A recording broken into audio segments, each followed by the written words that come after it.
নমস্কার বন্ধুরা, আমি আজকে আপনাদের সাথে আলোচনা করব বঙ্কিমচন্দ্র চট্টোপাধ্যায়ের উপন্যাস নিয়ে।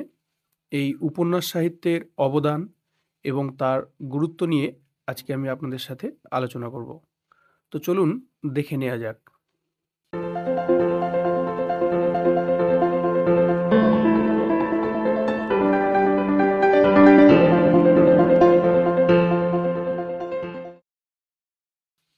তো যে প্রশ্নটি নিয়ে আজকে আলোচনা করব, প্রশ্নটি হলো বঙ্কিমচন্দ্র চট্টোপাধ্যায়ের উপন্যাস সাহিত্যের গুরুত্ব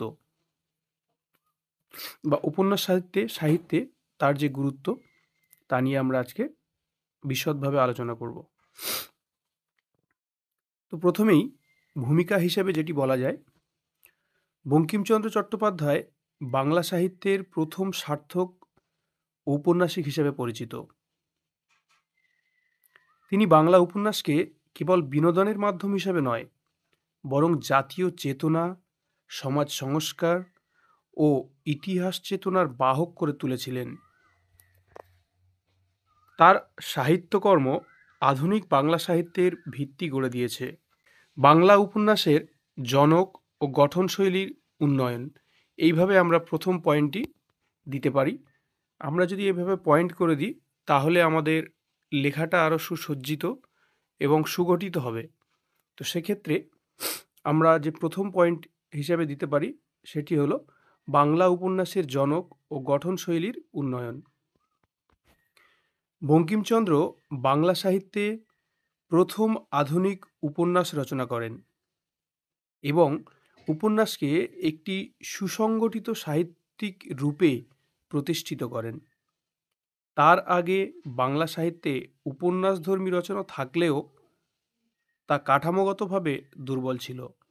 উদাহরণস্বরূপ বলা যায়, তার প্রথম ইংরাজি উপন্যাস রাজমোহনস ওয়াইফস, এটি তিনি 1864 খ্রিস্টাব্দে লিখেছিলেন। এটি তার প্রথম হলেও প্রথম বাংলা উপন্যাস হিসাবে দুর্গেশ নন্দিনী বিখ্যাত এবং তার প্রথম বাংলা উপন্যাস হলো দুর্গেশ নন্দিনী। এটি বাংলা সাহিত্যের প্রথম সফল রোম্যান্টিক উপন্যাস। দ্বিতীয় পয়েন্টে আমরা লিখতে পারি ঐতিহাসিক উপন্যাসের সূচনা ও বিকাশ। বঙ্কিমচন্দ্র বাংলা সাহিত্যে ঐতিহাসিক উপন্যাসের ধারা চালু করেন। তার উপন্যাসে বাস্তব ইতিহাস ও কল্পনার মিশ্রণে এক বিশেষ ধরনের কাহিনী সৃষ্টি হয়েছে, যা পাঠকদের মধ্যে ঐতিহাসিক চেতনার উন্মেষ ঘটায়। উদাহরণস্বরূপ বলা যায়, কপালকুণ্ডলা 1866 একটি রোম্যান্টিক ঐতিহাসিক উপন্যাস, যেখানে 1600 শতকের সামাজিক প্রেক্ষাপট চিত্রিত হয়েছে। চন্দ্রশেখর উপন্যাস 1875, এই উপন্যাসে মুঘল মারাঠা শাসনের যুগে ভারতীয় সমাজচিত্র ও সংস্কৃতির সংমিশ্রণ দেখা যায়। রাজসিংহ, এটি তিনি রচনা করেন 1882 খ্রিস্টাব্দে। এই উপন্যাসে রাজা জয়সিংহের জীবন কাহিনী ভিত্তিক এই উপন্যাসটি রাজা জয়সিংহের জীবন কাহিনী ভিত্তিক উপন্যাস, যেখানে ঐতিহাসিক চরিত্র ও সামাজিক বাস্তবতার চিত্রায়ন হয়েছে। তৃতীয় পয়েন্টে জাতীয়তাবাদ ও স্বাধীন চেতনা। বঙ্কিমচন্দ্রের উপন্যাসে জাতীয়তাবাদী চেতনার গভীর প্রকাশ ঘটেছে। তিনি উপন্যাসের মাধ্যমে ভারতীয় জাতিসত্তা ও স্বাধীনতার ধারণাকে জনপ্রিয় করেন। উদাহরণস্বরূপ বলা যায়, আনন্দমঠ, এই উপন্যাসে সন্ন্যাসী বিদ্রোহের প্রেক্ষাপট দেখানো হয়েছে। উপন্যাসের বিখ্যাত গান বন্দে মাতরম পরবর্তীতে ভারতের জাতীয় সঙ্গীতের মর্যাদা পায়।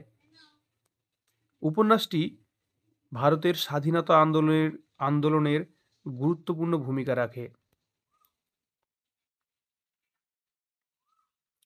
চতুর্থ পয়েন্টে সমাজ সংস্কার ও বাস্তববাদী চিত্রণ। বঙ্কিমচন্দ্র তার উপন্যাসে নারী শিক্ষা, বিধবা বিবাহ, ধর্মীয় গোঁড়ামি ইত্যাদি সামাজিক সমস্যার কথা তুলে ধরেছেন। তার উদাহরণ হিসাবে আমরা দেখতে পাই বৃষবৃক্ষ, কৃষ্ণকান্তের উইল ইত্যাদি উপন্যাসগুলি।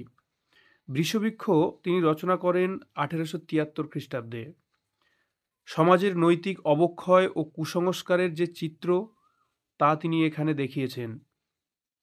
কৃষ্ণকান্তের উইল এটি তিনি 1878 খ্রিস্টাব্দে রচনা করেন এবং নারী স্বাধীনতা ও উত্তরাধিকার আইন নিয়ে তিনি গুরুত্বপূর্ণ বার্তা দেওয়ার চেষ্টা করেছেন।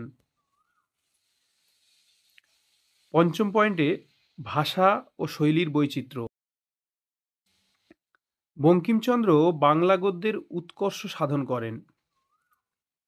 তার ভাষা অলঙ্কৃত, সংস্কৃত ঘেঁষা এবং আবেগময়।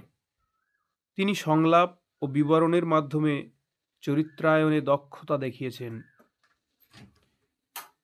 উদাহরণস্বরূপ বলা যায় দেবী চৌধুরানী। এই দেবী চৌধুরানী উপন্যাসটি তিনি 1884 খ্রিস্টাব্দে রচনা করেন। এক সাধারণ নারীর ডাকাত সর্দার হয়ে ওঠার গল্প তিনি এখানে তুলে ধরেন, যা নারীর ক্ষমতায়নের প্রতিচ্ছবি। উপন্যাসের ভাষাশৈলী নাটকীয় ও প্রভাবশালী। উপসংহারে বলা যায় বঙ্কিমচন্দ্র চট্টোপাধ্যায় বাংলা উপন্যাস সাহিত্যের ভিত্তি গড়ে দিয়েছেন এবং তা সমাজ, ইতিহাস ও জাতীয়তাবাদের সঙ্গে গভীরভাবে যুক্ত করেছেন। তার লেখা কেবল সাহিত্যিক দৃষ্টিকোণ থেকে নয়, ভারতীয় সমাজ ও রাজনীতির ক্ষেত্রেও গুরুত্বপূর্ণ প্রভাব ফেলেছে। তার উপন্যাস বাংলা সাহিত্যের সম্পদ এবং এখনও পাঠকদের প্রেরণা যোগায়। ধন্যবাদ।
উপসংহার হিসাবে বলা যেতে পারে বঙ্কিমচন্দ্র চট্টোপাধ্যায়ের প্রবন্ধ সাহিত্য বাংলা ভাষার গদ্যকে সমৃদ্ধ করেছে এবং সমাজ, সংস্কৃতি, সাহিত্য ও জাতীয়তাবাদের বিকাশে গুরুত্বপূর্ণ ভূমিকা রেখেছে।